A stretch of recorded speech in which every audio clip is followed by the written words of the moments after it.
Un mes del sismo. Marchas de damnificados, 3 minutos de silencio por las víctimas. Un reportaje de Especiales Milenios sobre lo ocurrido el 19 de septiembre en el campus Ciudad de México del Tecnológico de Monterrey. La Cámara de Diputados aprobó hoy la Ley de Ingresos para el próximo año, ampliación por 43,000 millones de pesos para el sismo y aumenta el techo de endeudamiento del gobierno federal.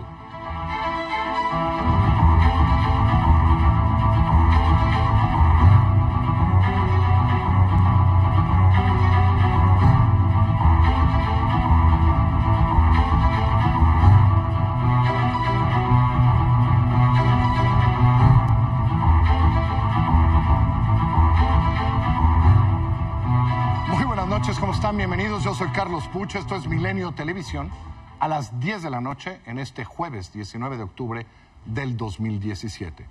Así es, día 19. Hoy se cumple un mes del sismo que sacudió a una gran parte del país. De muchas maneras. A la 1 de la tarde con 14 minutos, en diversos puntos de la Ciudad de México hoy se guardaron 3 minutos de silencio por las 471 víctimas de aquel sismo. Por la tarde, grupos de damnificados marcharon del Ángel de la Independencia al Zócalo capitalino para exigir que la reconstrucción de la ciudad se haga con y para la gente. Esto es un poco de lo que sucedió hoy, a un mes, en la Ciudad de México.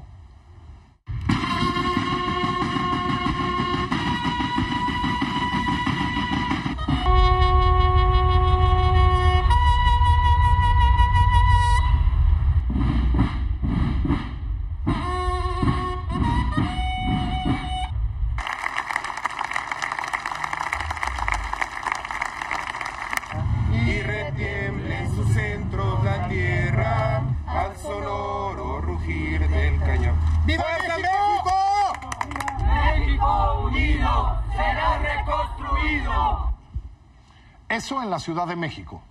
En Santo Domingo Ingenio, en el estado de Oaxaca, el estado más afectado después de los temblores de septiembre, estuvo hoy el presidente Enrique Peña Nieto para supervisar las labores de reconstrucción. Ahí el presidente pidió paciencia a quienes todavía no han recibido apoyos o materiales para poder comenzar a reconstruir sus hogares. No queremos que nadie quiera tomar ventaja o aprovecharse de esta circunstancia. Y solamente queremos realmente que los apoyos vayan a las familias que resultaron afectadas. Entonces, les pido que las personas que fueron damnificadas por consecuencia de este segundo sismo que se sintió el 23 de septiembre, se acerquen a la mesa de aclaración, nos den su dato, el lugar donde está su vivienda, y ahí va a llegar el censo para verificar qué tipo de daño tuvo esa vivienda. De regreso a la Ciudad de México, el jefe de gobierno, Miguel Ángel Mancera, dio por terminada la entrega de cheques para renta a los damnificados e informó que comenzará la segunda etapa del pago de apoyos. Miguel Ángel Mancera hizo un recuento de las afectaciones, de las investigaciones de la Procuraduría y de la ayuda entregada a un mes del sismo. Después de concluir el protocolo de sobrevuelo, se reportó el colapso de 38 inmuebles en 8 delegaciones.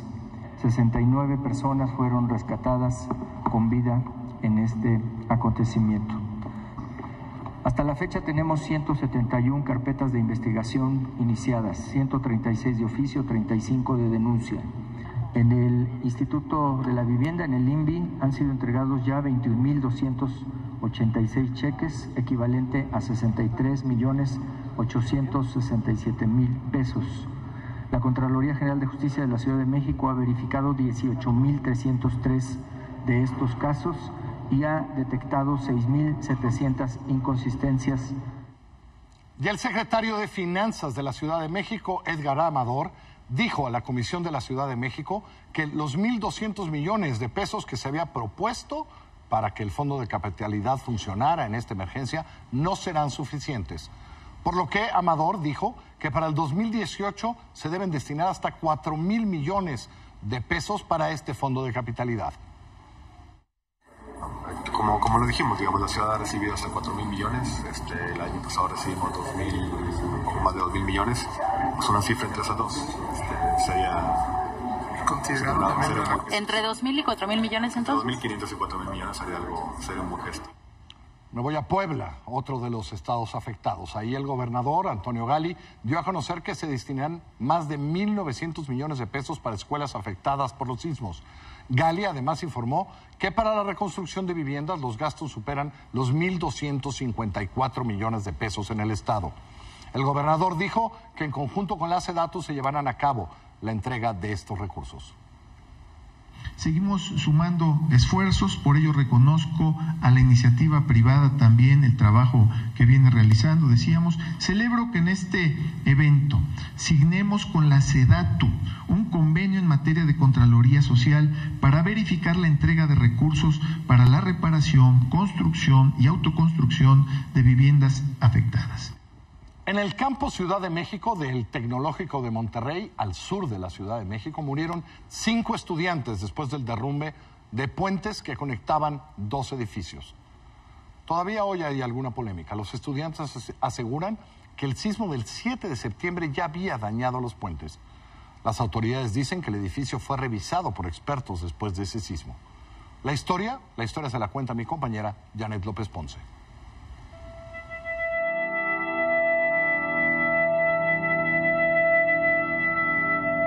Son los 5 jóvenes que perdieron la vida en el TEC de Monterrey, Ciudad de México, durante el sismo del 19 de septiembre, cuando se desplomaron los puentes que unían edificios de aulas con oficinas del plantel.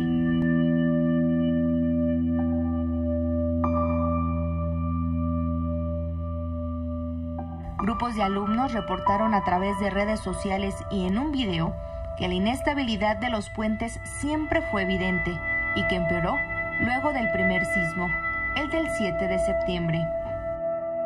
Estudiantes denunciamos y alertamos a las autoridades del plantel sobre las diversas fisuras, agrietamientos y desprendimientos que se originaron tras el sismo del 7 de septiembre. Sin embargo, las autoridades escolares no suspendieron labores. Al contrario, nos dijeron que tomarían nota de nuestras observaciones y que se pediría a Protección Civil de la Delegación Tlalpan que revisaran los edificios y el plan interno de Protección Civil. La revisión de la delegación nunca llegó. La comunidad escolar fue sorprendida por el siguiente sismo.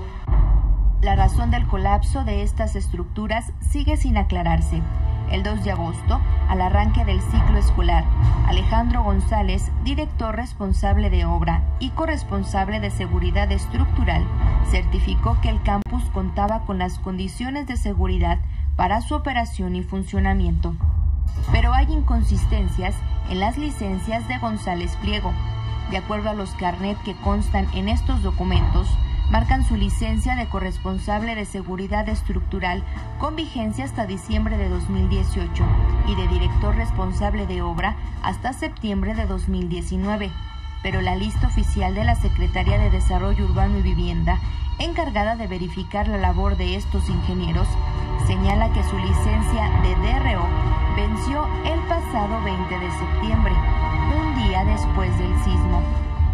Aunque con casi 30 años de servicio, este ingeniero no aparece en el registro de la SEDUBI de directores responsables de obras sancionados.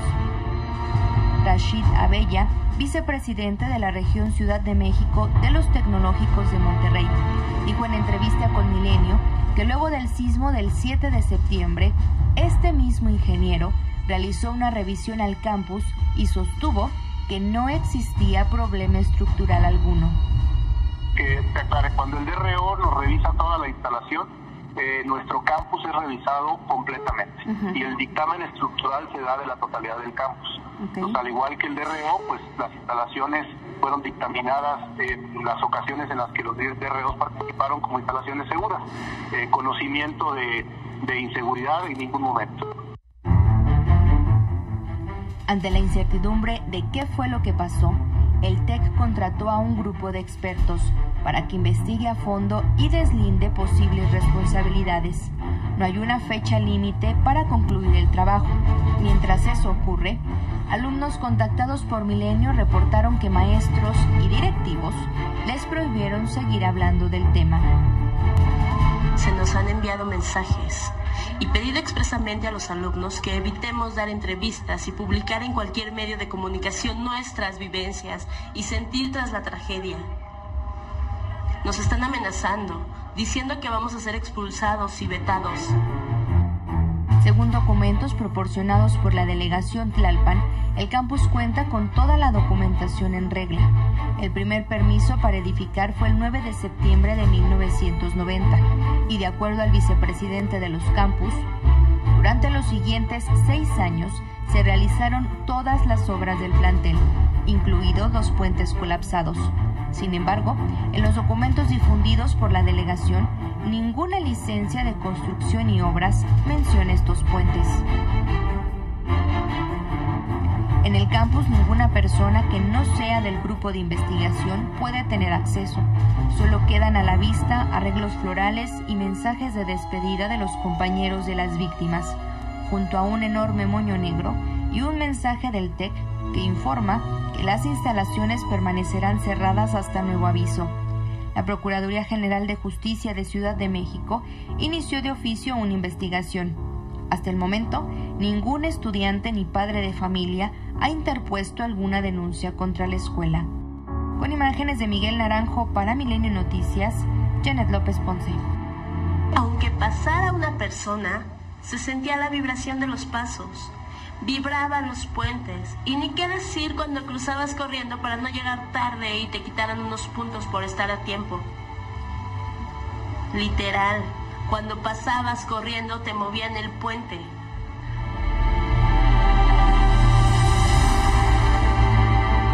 Vamos a seguir hablando algunas cosas del sismo, pero primero quiero invitar a que Rafael Pérez Gay, Rafa, ¿cómo estás? Soy Jesús Silva Gerson Márquez. Buenas noches, Carlos. Hola, Carlos. Hagamos una pequeña revisión un mes, pues es un mes, la efeméride no es muy periodística, pero es un mes. De cómo han actuado las autoridades, qué hemos visto, ¿cuál es la sensación, Rafa, un mes después, en todo esto que ha pasado y en lo que nos toca y en lo que pasa todavía, ¿no?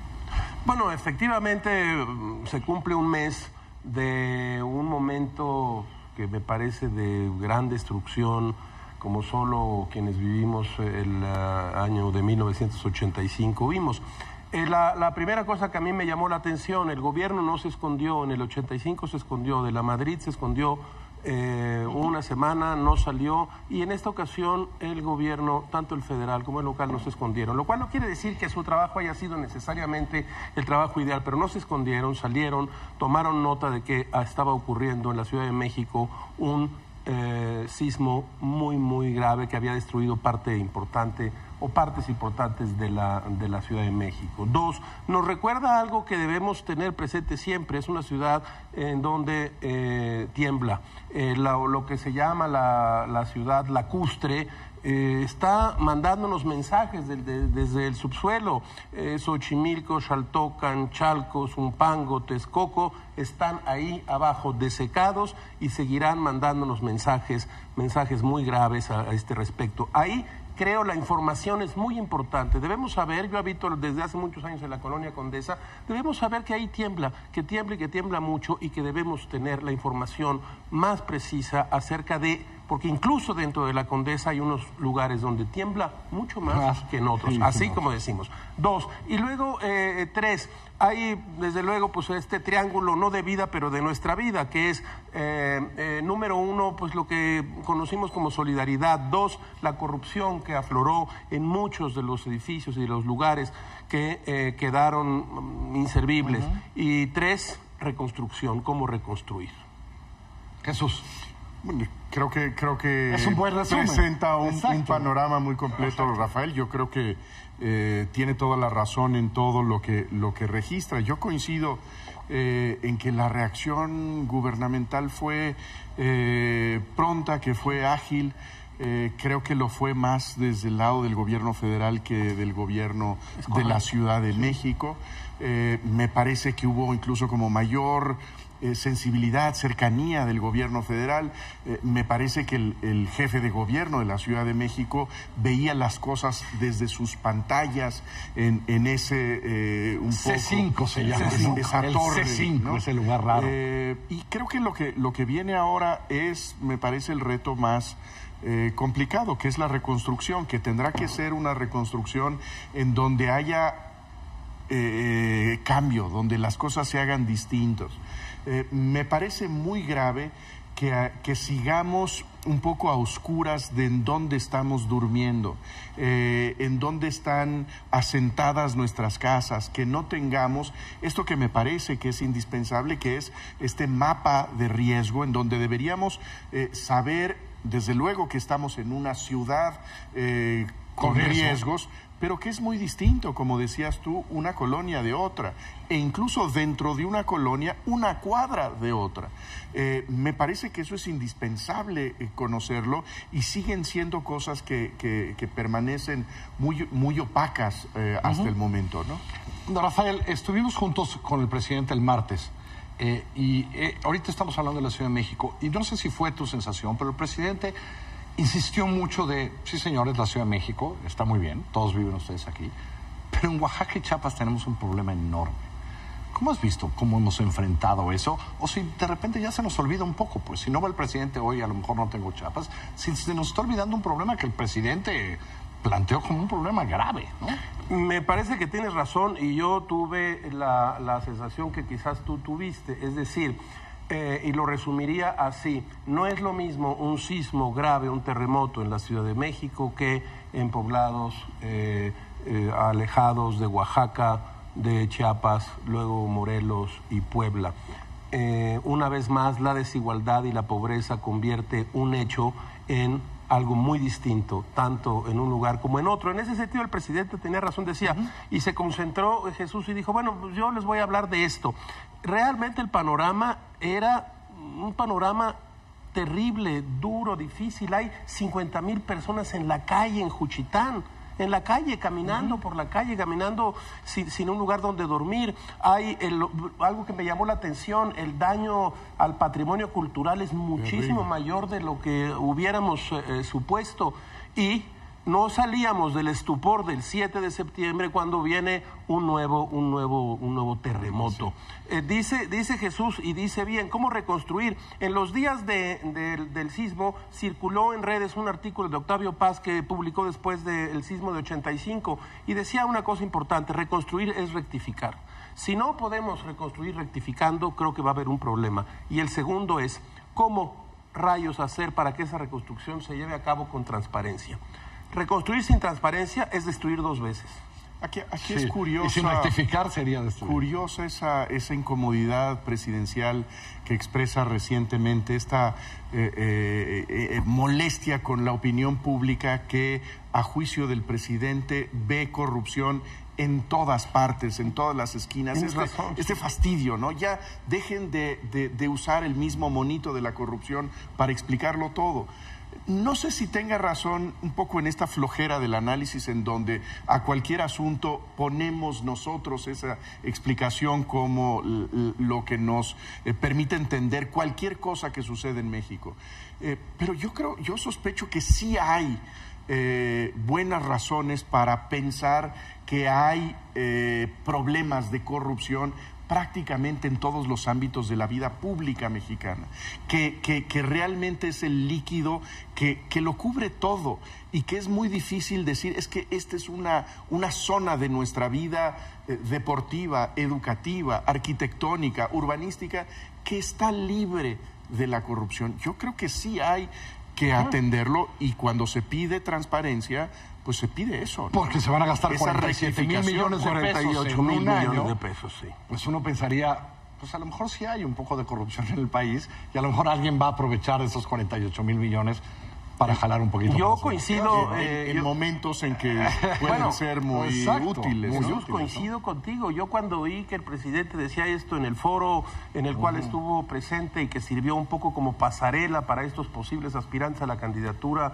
presidencial del PRI, lo único que pude pensar es, bueno, entonces lo que hemos visto es completamente una zona fantasmal.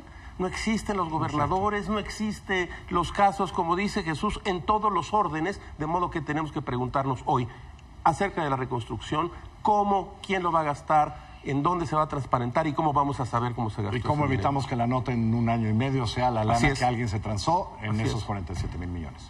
Rafa, mil gracias, Jesús. Gracias, Carlos. Gracias. Jesús, buenas noches. Le hemos estado pasando esta serie que a mí particularmente me gusta y la disfruto de esas torres enormes en la Ciudad de México que de repente uno se subió a un taxi o tal y decían, pero esa no se cayó, ¿no? O esa no sé qué. Ya le presentamos la Torre Mayor, la Latino, la de Vancomer. Hoy, Pemex. ¿Por qué la torre de Pemex, que mucho tiempo fue la más alta en la Ciudad de México? Ahí está, sin un rasguño. Llévense los cascos todos. Pues hay que apoyar. Mames, se veo chingón. Mira cuántos se cayeron. 1, 2, 3, 4, 5. No, o sea, aquí mira, simplemente aquí atrás, mira. Como 50 edificios. Bardas. No mames, güey, ya cuántos se cayeron.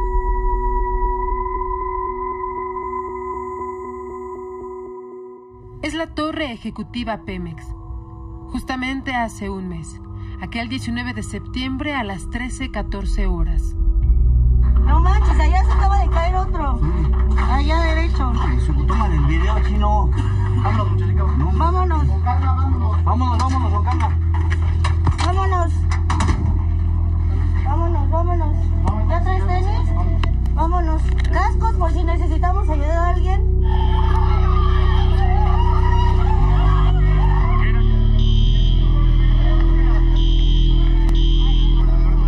Estos trabajadores de Pemex se escuchaban más preocupados por lo que ocurría en el exterior que por ellos mismos. Y con razón, el edificio donde laboran es uno de los rascacielos más resistentes del mundo.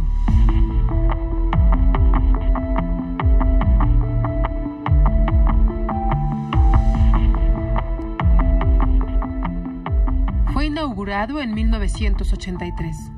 Su construcción estuvo a cargo del arquitecto Pedro Moctezuma. Y a decir de los expertos, su diseño regular o simétrico es una de las cualidades que le ha permitido mantenerse de pie durante 34 años. Es un edificio que por donde quiera que se le ve tiene simetrías. Eso le permite lo que nosotros denominamos defenderse de las fuerzas horizontales de temblor de una manera más eficiente al distribuir mejor las cargas. Tiene 54 niveles, 42 son pisos de oficina. Alcanza una altura de más de 211 metros, contando su característico helipuerto en forma octagonal. Toda la estructura pesa 110,000 toneladas, que es soportada por su cimentación. 164 pilas, hincadas a 32 metros de profundidad, lo que equivale a un edificio de 10 niveles. Es un edificio que se encuentra en la denominada zona de transición del Valle de México, que los depósitos profundos que definen una capa bastante resistente están aproximadamente a 30 metros de profundidad. En estos depósitos están apoyadas unas pilas que en la parte superior tienen un 1,20 de diámetro y en la punta tienen 1,50 centímetros. Esto permite que las pilas tengan una capacidad de carga del orden de 1,000 toneladas por cada una. Coronando a las pilas tenemos una retícula de contratraves aproximadamente de 8 metros de espesor y encima de ella tenemos un sótano desde el cual empiezan las columnas metálicas atornilladas.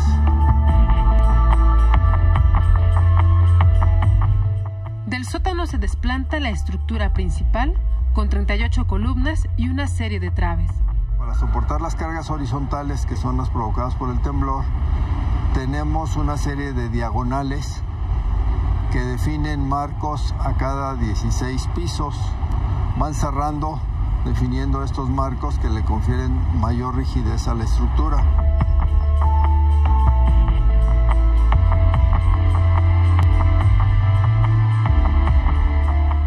Estamos en el piso 21 de la torre. Sí, estas diagonales que se ven aquí corresponden precisamente a la rigidización entre el piso superior y el inferior para formar una especie de diafragma. Tanto estos elementos como las diagonales principales del edificio son los elementos que van a hacer que resista una fuerza de sismo que en términos generales se puede caracterizar como una fuerza horizontal. Por su diseño, el día del sismo, el inmueble reaccionó con un movimiento peculiar. Como un péndulo, muy fuerte el meneo. A pesar de que ya había terminado el sismo, pues la torre seguía meneándose. Los daños en la torre fueron mínimos, básicamente fueron 3 elevadores que tuvieron alguna problemática, plafones que fueron muy pocos en algunos pisos. Con imágenes de Nicolás Galván, para Milenio Noticias, Fanny Miranda. Yo sí me siento mucho más segura aquí en la torre que en algún otro lado, ¿no? Incluso en casa. Vamos a hacer una pausa. Del otro lado de la pausa, la Cámara de Diputados hoy aprobó la ley de ingresos para el próximo año. Tiene un aumento en los ingresos, quién sabe cómo los van a conseguir, de 43,000 millones de pesos para el sismo. Le contamos al regresar. Porque eres más que solo un cliente. Hace un año lanzamos Santander Plus, el programa que le suma beneficios a tu vida. Y ahora una excelente noticia. Si cada mes recibes depósitos en tu cuenta, también vas a poder disfrutar de todos los beneficios de Santander Plus. Solo usa la banca digital una vez al mes e inscríbete sin costo a Santander Plus. Santander.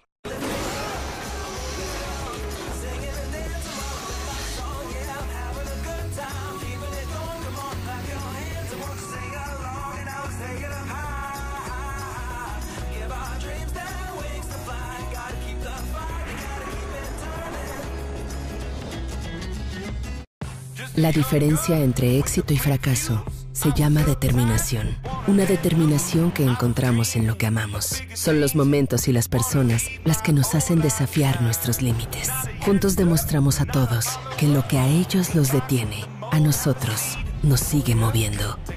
Juntos, somos imparables. Mazda CX-3 2018. Drive Together.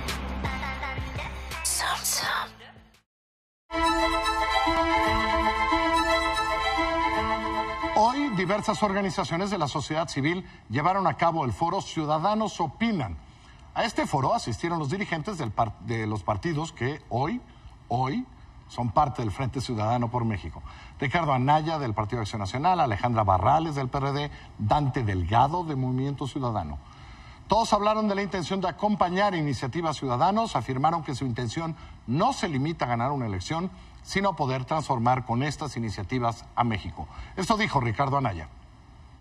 Si verdaderamente ciudadanizamos el frente como hoy lo estamos haciendo, tenemos todo para ganar y los partidos tenemos mucho que aportar. Hoy, los 3 partidos que integran el frente, gobernamos 16 estados del país, prácticamente el 50% de la población nacional. Ahí está la encuesta de Buendía, la más reciente, en vivienda. El Frente Ciudadano por México, en primer lugar en las preferencias electorales. Claro que el gobierno le tiene miedo a este frente. El día de hoy, el presidente del Partido Revolucionario Institucional, Enrique Ochoa Reza, invitó a los otros presidentes de los demás partidos a debatir para exponer sus propuestas a la ciudadanía. Al terminar el 6º Seminario Internacional para Rendición de Cuentas, Ochoa Reza criticó que los demás presidentes estén ausentes de los eventos de relevancia nacional.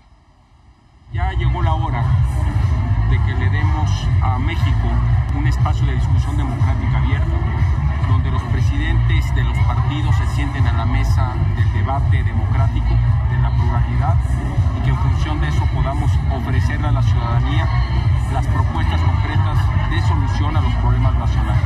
Que la fecha la propongan ellos para que no estén sintiéndose obligados, pero es el momento de debatir. Ya llegó ese momento para México, el calendario electoral está ya en curso. Y el presidente del PRI dice eso, pero mire lo que pasa en la Cámara de Diputados. El día de hoy, Jorge Carlos Ramírez Marín, que es el líder de los priistas ahí, rechazó la solicitud de someter a votación en el Pleno los desafueros de los legisladores priistas Tarek Abdalá y Alberto Silva, ex colaboradores de ¿quién cree usted?, de Javier Duarte. Ramírez Marín argumentó un tecnicismo, que los dictámenes no cumplen los supuestos previstos en la Ley Orgánica del Congreso, lo cual la oposición disputa. Ramírez Marín argumentó que los dictámenes solo pasarán a pleno si son votados por la mayoría de los integrantes de las comisiones. El jueves de la semana pasada, la sección instructora votó sobre el desafuero de los ex colaboradores de Duarte, pero se registraron 3 empates consecutivos, por lo cual lo echaron para arriba y dijeron, mejor vótenlo allá. Frente a esto, los diputados del PAN, Juan Pablo Piña y Omar Ortega del PRD, ambos integrantes de esa sección instructora, afirmaron que la interpretación de Ramírez Marín es solo un tecnicismo y es incorrecto. Exigieron rectificar el trámite y someter a votación ya el desafuero de los exfuncionarios de la administración de Duarte en Veracruz.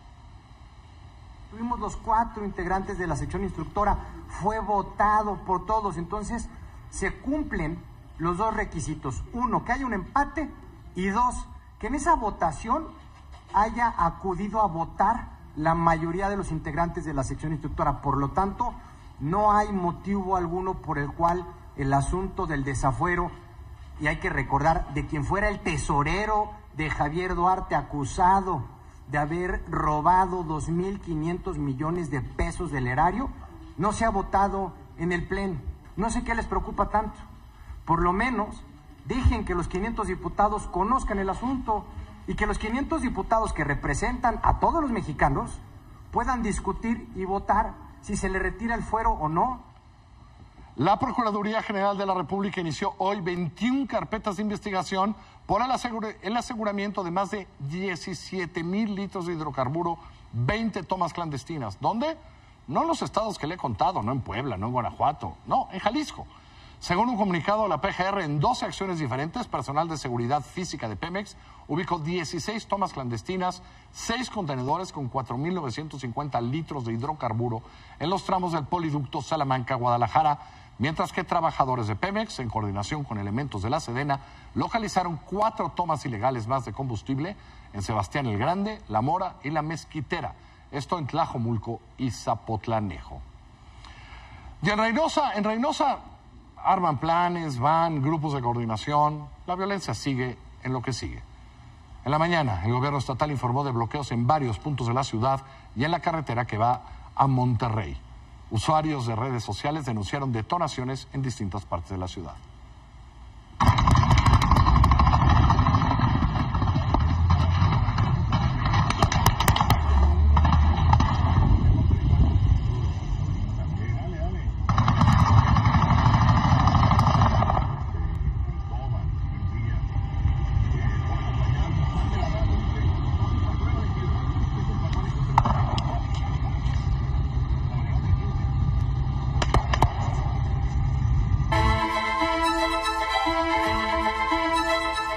La Cámara de Diputados aprobó hoy la Ley de Ingresos del 2018 con 228 votos a favor, 192 en contra, ninguna abstención.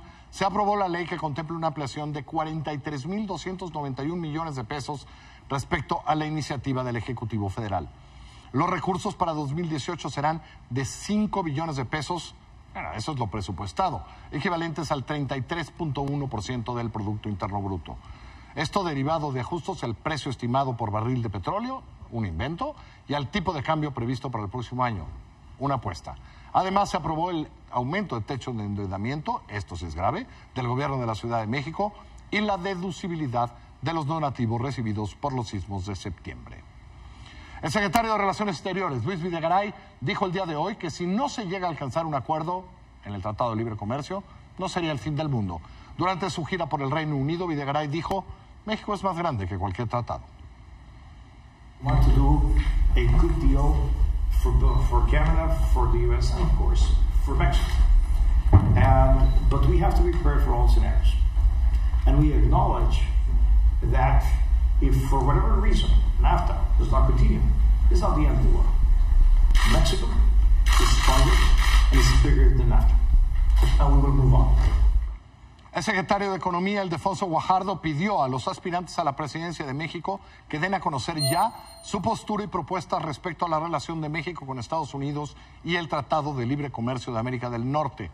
Guajardo dijo que es necesario conocer todas las posturas de quienes aspiren a ser presidentes, incluso si sus opiniones son en contra del tratado o de la forma que se están llevando a cabo las negociaciones.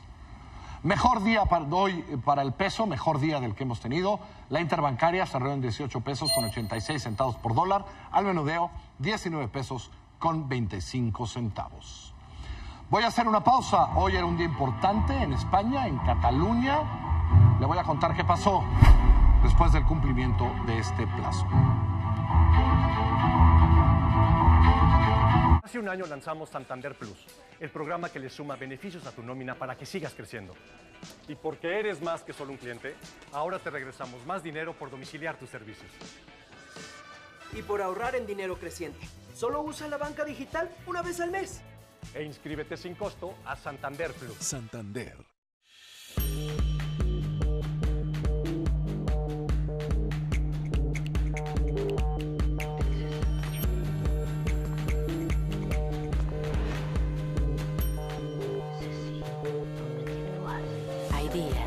Sobran las palabras, que no tengo que dar explicaciones, donde no hacen falta razones. Sears me entiende.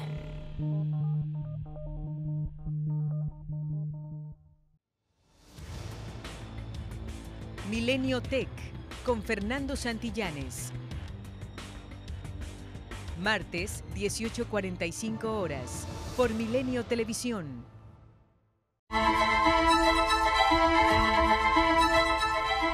El día de hoy se venció el plazo que el gobierno español le dio al presidente de la Generalitat Catalana, a Carles Puigdemont, para dejar en claro si sí o no había declarado la independencia de Cataluña. Poco antes de las 10 de la mañana, Puigdemont volvió a mandar una carta al presidente del gobierno español, Mariano Rajoy, en donde amenazó que si aplicaba el artículo 155, ese que otorga al gobierno español la facultad de desconocer el poder de la Generalitat y asumir la función de autoridad regional, Cataluña entonces sí declararía la independencia. Y al respecto, el gobierno español consideró que la respuesta de Puigdemont no respondía a lo que el gobierno le había pedido y anunció que el sábado se reunirá un Consejo de Ministros para aprobar y detallar cómo se aplicará el artículo 155. Ante la ausencia de respuesta en esos términos, por tanto clara y precisa, entiende el Gobierno que no se ha contestado a su requerimiento y por ello continuará con los trámites previstos en el artículo 155 de la Constitución, con el objetivo de restaurar la legalidad en Cataluña. Que nadie dude que el Gobierno pondrá todos los medios a su alcance para restaurar cuanto antes la legalidad y el orden constitucional, recuperar la convivencia pacífica entre ciudadanos y frenar el deterioro que la inseguridad política y jurídica, de la que los responsables únicos son los dirigentes de la Generalidad, está causando en Cataluña. Me voy a Estados Unidos después de un día y medio de ese debate. Hoy, el jefe de gabinete de la Casa Blanca, John Kelly, defendió al presidente Trump respecto a la polémica llamada que tuvo el mandatario con la viuda de un soldado caído allá en Níger, a la que supuestamente solo le había dicho que él sabía, que el soldado sabía en qué se metía. Al respecto, Kelly dijo que no hay una manera perfecta de hacer una llamada como esta. Aceptó que Obama no le habló cuando su hijo murió en Afganistán, pero que a pesar de esto no tiene ninguna crítica contra el expresidente. When I took this job and talked to President Trump about how to do it, my first recommendation was he not do it. Because it's not the phone call that parents, family members are looking forward to. That I can tell you that President Obama, who was my commander-in-chief when I was on active duty, did not call my family. That was not a criticism. That was just to simply say, I don't believe President Obama called. Esto es un adelanto de lo que usted va a poder leer mañana. Esto es un adelanto de lo que usted va a ver mañana a las 10:30 de la noche en el En15. Tuve el gusto de hoy platicar con José Goldenberg. Tiene un libro que se llama Cartas a una joven desencantada con la democracia. Este es solo un fragmento de lo que Pepe Goldenberg me cuenta y de lo que usted va a poder leer completo a las 10:30 mañana.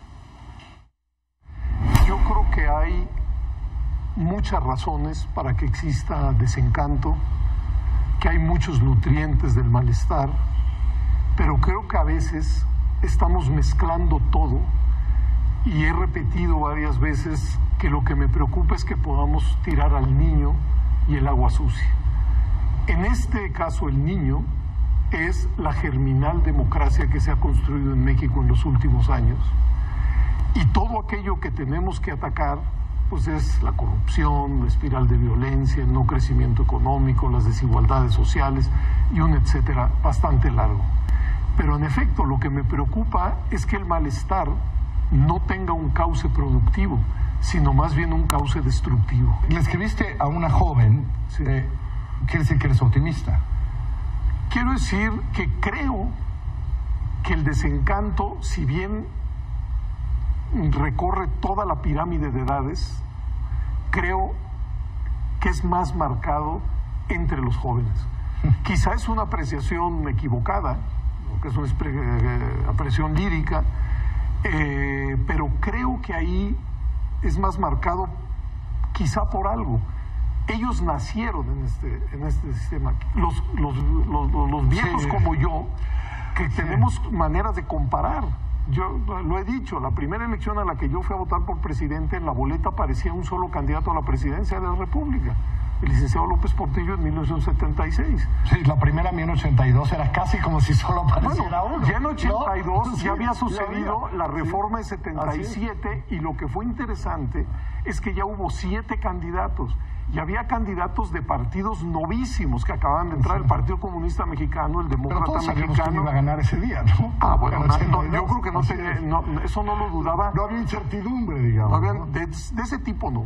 Pero tienes razón, estos jóvenes a los que te diriges ya llegaron con esto. Bueno, pues, digamos, un joven que hoy tenga 17 años, pues nació con el triunfo del presidente Fox. No puede tener memoria viva de lo que eso significó en su momento.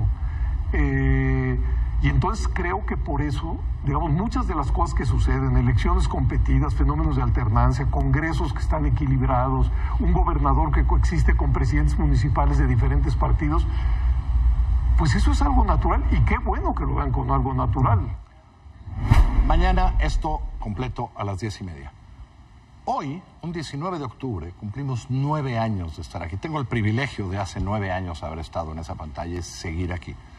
Lo único que podemos decir hoy, todos mis compañeros, que algunos de ellos me han acompañado 9 años atrás de esas cámaras, quien me habla por aquí, quien está del otro lado, quienes arriba escriben notas y nos manda reporteros, lo único que podemos decir es gracias. Gracias a usted, que por 9 años nos ha hecho líderes en la televisión de paga, nos sigue viendo, nos tiene paciencia, nos ha aguantado todo, las buenas, las malas, las regulares.